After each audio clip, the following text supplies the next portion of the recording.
Hello mga Isimgans. Check natin ngayon yung update sa ating project sa may Bambang, Nueva Vizcaya. Tara, tignan natin.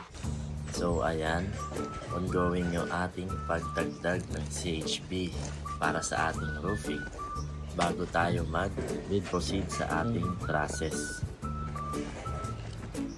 Ongoing din yung ating pag-backfill sa slab ng ground floor.